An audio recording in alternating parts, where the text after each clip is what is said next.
guys, Saf here with another Raid Shadow Legends video, and like I said earlier in my video today, of course I'm here with a Hero's Path breakdown. We finally have the information behind all the previews. We now know what is going to be required. So the first thing I want to do is just quickly take a look at the Festival Titan event. This is a 2-week, 1-day event, and we are going to get the 5-star Aman's Soul. Now, this does create some problems for people if you went for the Summon Rush and the Champion Chase and the Fusion. We'll talk about that in a second. But let's just take a quick look at the preview of these rewards. I do find these Titan events are very rewarding because you're more often than not doing a lot of these events, and even if you don't get the final milestone, you're getting a lot for basically just playing the game in between fusions. I think this is going to be the model going forward. We have a 3-week fusion and then a 2-week Titan event that fills the gap between the fusion and the next fusion, and instead of just those random turn attack tournaments that kind of just like got thrown in, now there's going to be some logic and reason behind them. And I think what they realized is the analytics, people just were not engaging with those other tournaments like they wanted to. So by providing this ability to almost like empower the champion I've already got, I feel like it just is good for everyone, right? There's no real negatives other than if you want the top reward, it's pushing your resources harder. Like that's the real negative. But if you kind of put your head away from that and just think, I'm getting something for basically doing some of the events that I wouldn't normally do, it's given me more reasons to play the game in between those two windows, then I think that's a really good kind of trade-off. Now, the only downside is also it limits our time to run masteries. It limits our times to basically run things like Sand Devil. They really need to start improving things like Dungeon Divers so that it includes things like Sand Devil and masteries, because those events are becoming very aggressive.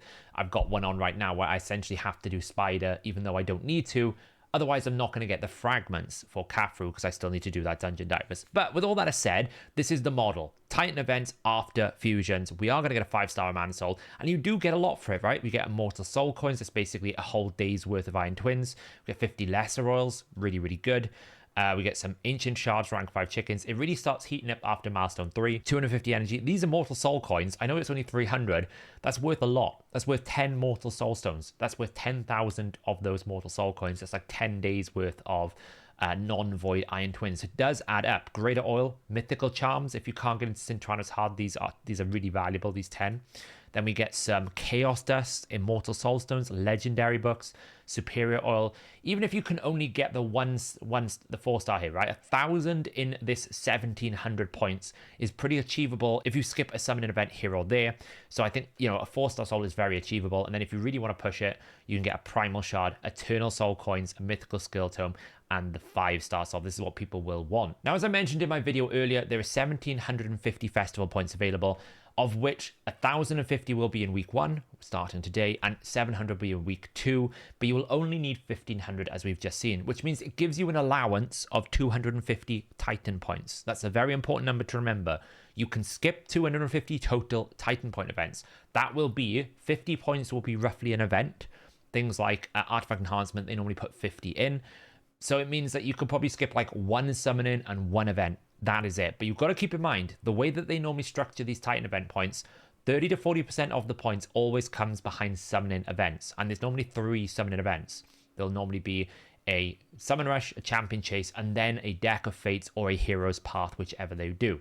Now, when we look at the Hero's Path, you will see it's the Hero's Path that is the first summoning event. Then it'll be the Summon Rush, and then it will be the Champion Chase. I don't expect them to do 4. That's very, very rare. So expect of the 1,700, about 600 to 700 of that to be around about summoning only.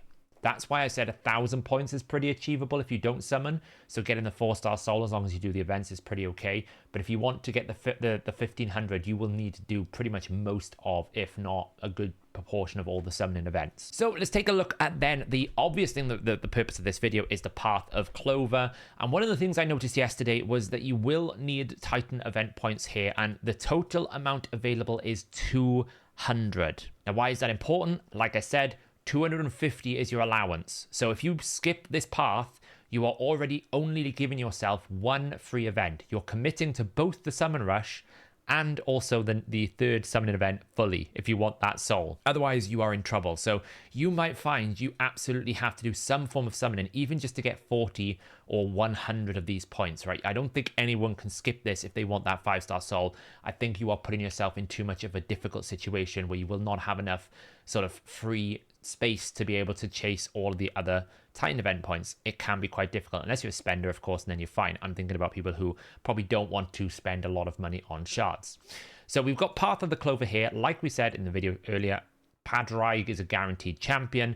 We also have his 5-star soul, and then we also have fragments. So let's take a quick look here to see how they've structured it. There's 3 paths. Pretty much the premium stuff, I say premium because it's the champion and the soul, is behind path 2. But in order to get any of them, you need event keys, and you don't start with any event keys. So if you want one of these, you have to take the left-hand path. Now, the most important thing to note, on the left-hand side, it goes fragments key. On the right-hand side, it goes key fragments. So if you don't need the fragments, then you should take the right-hand path. You will save yourself 4,000 coins. If you need the fragments, then you should take the left-hand path to get the key for Padraig. It doesn't really matter which way you go. If you need both sets of fragments, like me, I need both sets of fragments, so I need to go both sides because I will need to get both of those anyway. But if you just need one set of fragments, then you should take the left-hand side and skip the right-hand side. But keep in mind, there's still 100 Titan points down the right-hand side as well, so there's still elements there. So for example, if you just want the cost-efficient way to get the champion, you don't need the fragments, you will take the 75, 10 core hammers, 20 of these. The powder is completely optional. So if you don't need the points, don't take it. Like save your points here. Then you take the gems, the Titan events, the barrel, the key. Then you stop. Then you go down the middle. Silver, XP boost. Then you will take the key at the book and then the champion guaranteed on the left. Now, if you really want to go hard, you can get the soul as well, but it's going to cost you a lot of shards if you want the soul as well. That is a big investment to get to. I will say though, if you have to get the fragments, both fragments and the champion, it's not much more to get this soul. It's an extra 60,000 points essentially, right? It's not as much because go all the way down both hand sides. If you don't need the fragments, then it's a lot more because essentially you can go just down the left hand side and then get the champion. There is a bottom row here. I don't think anyone is ever going to trade in for these bottom rows unless you're an absolute filthy whale. And I honestly don't think you need the mythical skill tomes because the volume of mythical champions you get, I'm on 8 mythical skill tomes and I've pretty much nearly fully booked my Mikage. Apart from like 1 or 2 abilities, I think she's fully booked. So apart from 3 books on array 1, and I've still got 8, and I even booked a passive here. So you generally will get a lot of mythical skill tomes. There's another one available in this Titan event point, so I don't really feel like you need to go for those there. So those are your 2 options. You either go the right-hand path, get the key, and then go get the champion if you don't need the fragments. If you need one set of fragments, you should just go the left-hand path, then get the champion. If you need both fragments, you need to go both left and right to get the fragments, and then you can go in the middle to get the champion. And then if you want the soul as well, it's an extra 60,000 if you've gone for both fragments. Let's do the math breakdown, what we always come here for, the spreadsheet that we like to look at. By now, if you've ever seen a hero path breakdown that I do, I always pull out all of the points and then I try to structure path point requirements depending on what each type of player requires, right? You might be a player that just was like, I didn't want to do the champion chase, I just need to get 25 fragments. Great. Maybe you skipped the summon rush and you did the champion chase because you got lucky, you had some fragments to pull and you just want only 25 fragments. Cool. Maybe you just want the champion. There's lots of different players in different positions. So I normally break this down into separate paths so you can figure out exactly what you want. And there's a calculator on here that can basically calculate how many shards and souls you have to basically work this out. So the first things to note here is I've pulled out all the different rewards here. Path 1 is basically the left-hand side, path 2 is the middle, and then we have optional 2.1 and 2.2, which is, of course, whether you go for the champion or the soul. Then we have path 3, which is the right-hand side, and then everything else are bonus rewards, non-requirements. You do not need to get any of these rewards to be able to get the main principal items, which is the fragments or the champion soul. These are just additional. If anyone has spare points to get these, then congrats. I would definitely recommend you get the powder and the dust over anything else. But even then, I would suggest, considering this is shards and souls only, these rewards are basically forgettable. You just would not look at these. So out of these, then we have these 5 paths that I've constructed. We have the point requirements to get 25 fragments, which is 24,250. Because this is the left-hand side, so we don't need to buy that event key, so it's 24,250. Now, if you want 50 fragments, it's 49,500. If you want the champion, it is 94,750 because we will take the right-hand side to get to the soul, not the left-hand side. If you want the Padraig and the soul, it's going to be 180,000. And if you just want the champion and both sets of fragments, it's 123. This is why I said the difference between 123 and 180 is not as much as if you just wanted the champion and the soul, right? You're almost doubling it for the champion and the soul. It's only 50,000 more if you want the fragments as well. The fragments kind of mitigates the cost increase. So let's take a look at the summons first. They haven't changed the points. These are the same points that we've had for the last few. So you're going to get 4,500 for a Sacred Shard, 1,800 for Primal, 750 for Void, and 300 for an Ancient. And then you're going to get 3 for a Mystery Shard. So as always, Mystery Shard and Ancient Shards are nowhere near as good as the rest. It's effectively a summon rush. We can calculate then the point requirements here, and we can see that it's about 5.4 Sacreds for 25 fragments. It's about 11 Sacreds for 50 fragments. If you want the champion, it's 21 Sacreds. If you want the champion and the soul, it's 40 Sacreds. And if you want the champion plus the fragment, it's 27 Sacreds. Now, I do want to confirm, like I said in a couple of videos I've done over the last couple of weeks, you don't actually lose, and you haven't lost anything if you didn't do the summon rush and the champion chase, right? I made the decision straight away that once I saw the hero's path, I knew the path would have something more rewarding than the standard summon rush and the champion chase. So I skipped both of them. Now, if we consider the point requirements for those events, I think the summon rush was 3,150.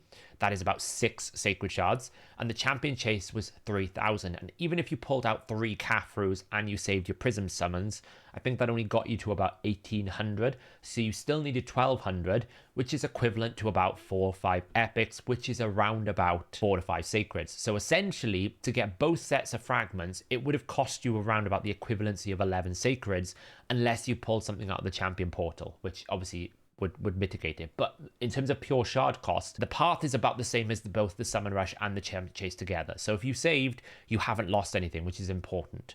That's a good thing to know, that it hasn't cost us more. The other benefit here is if you did save, you probably are not wasting shards to get the Titan points, which you might be doing right now. So for my situation, I've actually saved myself about 10 Sacreds because I'm getting those Titan points, which I would have required to summon Sacreds right now, or equivalent, to be able to chase in order to get those points. But for example, if I did the summon rush and the champion chase, I would have to have summoned a bit more here, because really losing 200 Titan points on day one is quite a big loss. So I feel like my strategy's worked well here. If you followed my strategy, congrats, I think it's also worked well for you. Padraig for 21 Sacreds is about where guaranteed Sacreds are these days. Also, if you consider that includes fragments for the fusion, and it also includes some rewards like a legendary book in there as well. So in terms of 21 Sacreds, it's not more valuable necessarily than a summon rush with a guaranteed, but in terms of what other guaranteed champions have been, 21 is about where it normally is these days. Most of these Hero Path Deck of Fate events are about 20 Sacreds. That's where they've put them. The real question, which a lot of people had, is it worth the soul? I would say probably not. On balance of everything here, I don't think necessarily a 5-star soul for these additional soul, the Sacreds that you require, is going to be worth it. A 5-star soul on Padraig will probably give you something like a life harvest. Maybe it might give you, it's not like it's a huge power curve, because he's not himself a major damage dealer. So it's not going to give you like lots of power. He doesn't really place debuffs, so the accuracy is not that valuable. It will just make him a little bit tankier. So I don't really think the soul is necessarily like worth all the extra investment. So if you have to go for the champion and the fragments though, then it becomes a bit more interesting. It also depends on how many eternal soul stones you might have and lots of different things. You might end up getting there for an few extra shards here. You might feel like it's worth it. Considering it is a 5-star legendary, it's very difficult to get. But as a principle, no, I would not recommend people go for the soul, but I think the champion is probably worth 20. Now, I always like to do a bit of a monetary value to this as well, just to give it a bit of reality checks, I guess.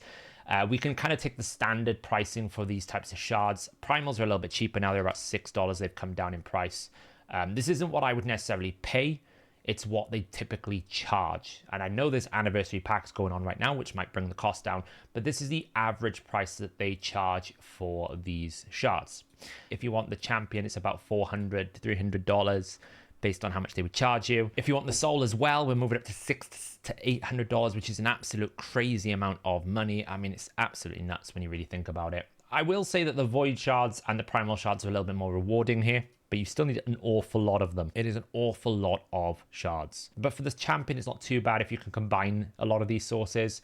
Like if you have like 15 sacreds, and you can top it up with the rest. It's not so bad. Now, if we look at the soul summoning, this is the second portion of this event. You're predominantly going to do it with champion shards, but you can top it up with some soul summoning. You get 7,500 for an eternal soul stone, 1,500 for an immortal, and 100 for a mortal soul stone.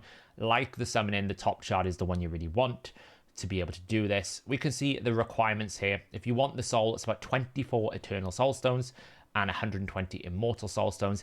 It's actually cheaper to buy stones instead of buying champion shards. Technically, it's about $100 cheaper across the board.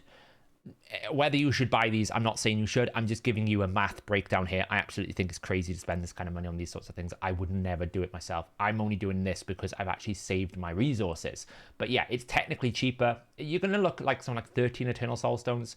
It's not too bad. Like, I can get the 25 fragments here by just pulling a few stones. I don't actually need to pull any shards if I just needed the fragments, which is why waiting for this hero's path was kind of worth, because even if you decided when we got here, I don't want the champions too expensive, you haven't really cost yourself anything in terms of shards. You're going to use the same amount of shards as you did before, but at least this time you could probably save some shards and substitute the requirement with some eternal soul stones, right? Maybe you kept those 2 eternal soul stones, the one from the Narcissus guaranteed if you went for him, or the one from the Titan event from Rathalos. Well, that's 7,500 points you don't need to pull from shards, from champion shards. That's 7,500 points you've saved. That's equivalent nearly to 2 sacred shards. In this sense, you probably, if you did wait and you didn't go for the champion here, you've saved resources, which is really, really good. So these are the kind of requirements you're going to need: 3, 7, 13, 24. Immortals are not so bad, but mortal soul stones, you're just never going to do it without. You're never going to have 948 unless you're an absolute kraken. So where does that leave us then? So this is the situation. I've got a calculator here you can use. You can absolutely use this to figure out how many combined points you've got. So I've plugged in my points as of right now. I'm assuming I'm going to get the Sand Devil Immortal Soul Stone, so I can see what I've got. You can switch this over to here if you want to. This isn't really going to work because we only have 2 places to acquire them from, but it's pretty handy for you to quickly see how many total points you've got. So you can see right now I'm sitting on 164,000 points, which is why I'm on the fence about the soul, because I'm like, I could stretch my resources and get myself 20,000 more, probably find myself an Eternal Soul Stone here or something to basically get the soul as well. But it would require me to burn absolutely everything on my account. And do I want to do that before Summon Rush that is coming up in about 4 days' time? That's the other question as well, because the Summon Rush will require us to get Titan points again, and that's going to require us an investment. Overall, I think it's not too bad. So the real question then comes into it: is Padraig worth it? Well, he's a bit of a weird champion in the sense that nothing on his kit necessarily screams like he's super OP. He's not like an Acrisia or an Armand's or like the Duchess feel that people have when they see those champions go, damn, I really want that champion. But he does do something that not many champions in the game do. I was wrong the other day. I thought he was only the 2nd champion. He's the 3rd champion, because I forgot that the new Barbarian mythical, Alaz, also fully restores destroyed max HP. But this is very valuable in the right situation. In Hydra, it's very valuable. In Fire Knight Hard, it's very valuable. In Arena, where you're facing potentially lots of life harvest and you need to revive, it's very valuable. It teams up with an ally attack as well, so it's very I think its best places in Hydra, because you can basically restore the max HP and ally attack at the same time. He's also going to give you increased speed, 20% fill, and a full cleanse, which is great. This is one of the most powerful speed abilities in the game. You get a cleanse, you get a turn meter fill, and you get increased speed. This passive is quite nifty because you will always give the best buff for the best champion. The support on the HP is a little bit weird in the sense that maybe you actually still want things like increased defense on your support champion, but at least everyone gets 1 buff, which means that you don't have any mischief head problems. Like, for example, if I've got a support champion that is my mischief tank, then they might be getting a buff differential because I might not have an increased accuracy. So it's very handy for those situations. This will apply every time he takes a turn, which is really good. So as long as he's the fastest, should be okay. And then this ability on the A1 is a bit like the Ancora's ability. It's quite handy. You can reset skill cooldowns in Hydra. If you're attacking a lot, you join in the attack a lot, so this can activate when you ally attack. It's quite handy. It's more of a manual thing, so you can control it, than an automatic thing. But if you can like reset the Trunder's A2 cooldown by 2 turns, that's potentially another, a couple of 100 million damage. It's a lot of damage if this works really well. So I think he's what I would call a great champion that you don't necessarily need, but if you picked up, you would think, oh, it's actually quite useful, I might use him. He's not a random champion here that you would just go, it's okay. I think he's worth it if you prepared. I don't think you should go wailing for it. I don't think it's worth a whale, but if you've prepared like I have, then it's probably worth it. And like I said, with the Soul, it's a little bit difficult because he is a support-based champion, which is a bit awkward. So things like Faultless Defense won't work. Miracle Heal, he doesn't really need because he's going to restore it himself, so that's kind of useless. Intimidating Presence, his aura's dungeons only, I think, so it's not really that valuable. Lightning Cage is not great. Temporal Chains could be quite good to slow the enemy down. Ward of the Fallen's kind of useless. Life Harvest would give him more agency to take turns, which is great, but not necessarily super valuable because he doesn't revive himself. Soul Reap is terrible. Polymorph, he doesn't require accuracy. So if he doesn't require accuracy, you want this only to be at 6 stars, so it's useless. And then Brimstone, again, he doesn't require accuracy. You'd have to build accuracy to make this work. It devalues it significantly unless it was 6 star, which it's not, so it's kind of like a bit meh. So I think actually the 5-star Soul for him is honestly not that crazy. It's not that essential. All you're really buying with the 5-star Soul is stats, because none of these are really going to help you to really improve what he does. Obviously, there's some little things like cruelty, but he's a single target champion only, so it's not really great. Yeah, I don't really think the Soul is essential at all. I think the Soul is pretty optional. If you happen to get it along the way, then congrats. Otherwise, yeah, I'd leave it as it is. So there you go, guys. That is the path of the Clover. I'm not going to include my summoning shards in this video on how I'm going to approach it because this video would just be way too long. And I'll split that up into a second video, probably that will come out tomorrow.